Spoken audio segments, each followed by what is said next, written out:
కనిపించేది Dove friends. ఈరోజు సుందూరు గురించి వీడియో తీస్తున్నాను. నేనే చేస్తున్నాను చూడండి ఒకసారి. సుందూరు మస్తు అంటే మస్తు ఉంది ఫ్రెండ్స్ సుందూరు. సో ఏం చేస్తున్నానంటే లైట్గా వాటర్లో నెత్తిన అనుకున్నాను. సుందూరు షాంపూ పెట్టుకుంటున్నాను చేతిలో. షాంపూ పెట్టుకొని గట్టిగా అంటే గట్టిగా రుద్దుకుంటున్నా గోరుతో గీకి గీకి చాలా గట్టిగా గీక్కొని మంచిగా నీట్గా రుద్దుకుంటే సుందూరు అనేది వెళ్ళిపోతుంది. ఫ్రెష్ అంటే ఫ్రెష్ ఉంటుంది. అసలు మధ్యాహ్నం టైంలో ఎండకి వెళ్తే చిట పెడుతుంది.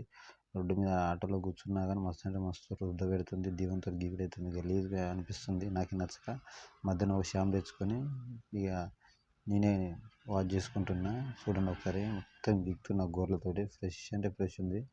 నెక్స్ట్ టైం మళ్ళీ వీడియో తీసినప్పుడు ఆ వీడియోలో పెడతాను నీకు. నాకు సుందూరు ఉన్నప్పుడు ఎట్లా ఉంటుందో చూసి పెడతా. అసలు ఘోరంగా అంటే ఘోరంగా ఉంటుంది. ఈ టిప్స్ పనికి వస్తుందని నేను అనుకొని వీడియో తీస్తున్నా. చాలామందికి యూత్ కానీ చాలామందికి ఉంటుంది. దాని గురించి వీడియో తీస్తున్నా. వాటర్తో కడుక్కుంటున్నా చూడండి. అట్లా మామూలుగా రుద్దుకొనేసి గట్టిగా రుద్దుకొని వాటర్ తోటి సాఫ్ చేసుకుంటే అయిపోతుంది. సింపుల్.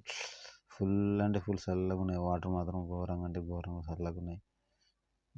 ఏం చేస్తాం సుందూరు వాతకి తప్పదు. వీడియో తీయాలి. ఇది కూడా అది ఫ్రెండ్స్. నచ్చితే లైక్ చేయండి, షేర్ చేయండి. ఉంటా, బాయ్.